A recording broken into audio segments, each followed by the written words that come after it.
As a former international rugby player, I was used to pushing hard, training hard, the bumps and bruises, the games. Little did I know I was living with atrial fibrillation. I'd signed for Toulon, was doing the medicals, which is pretty prolonged but very normal. It's what everybody does when you sign out there. And then the ECG was the last thing in the day. We thought it was going to be the most normal of the things and tick that box and move on. It was interesting to not only hear my heart rate but see the line which looked like a galloping horse with 6 legs.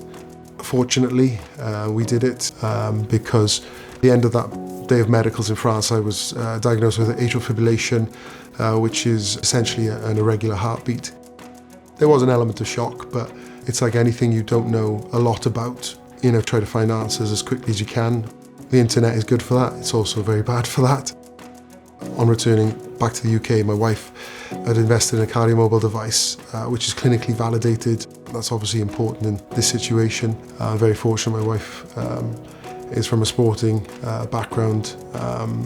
She's far more intelligent than myself as well, and we were pragmatic about, right, get all the information we need, see what our options are.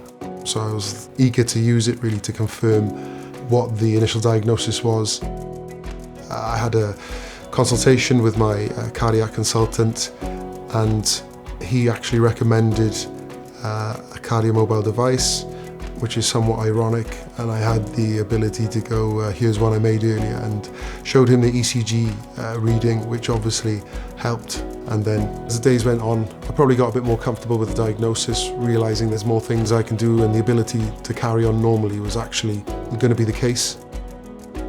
Obviously going through the period of time where I was finding out and learning about atrial fibrillation, I probably joined a lot of dots for myself. Knowing the symptoms, would I have been as vigilant, try and track or go and find a doctor because, I think I might have atrial fibrillation because I've got palpitations, shortness of breath. I was in a career where those feelings after a big training day could be quite often. In some ways, that experience has made me look at things differently. I think I've become very quickly aware that health is a one career thing.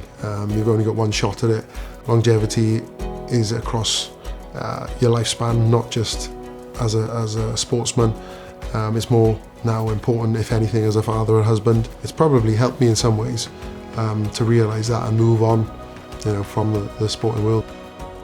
The number of people that will be affected by AFib that they don't even know about it is eye-opening, and it being one of the leading causes of stroke without scaring people, and the fact that the symptoms being relatively innocuous or normal things that you might experience in everyday life.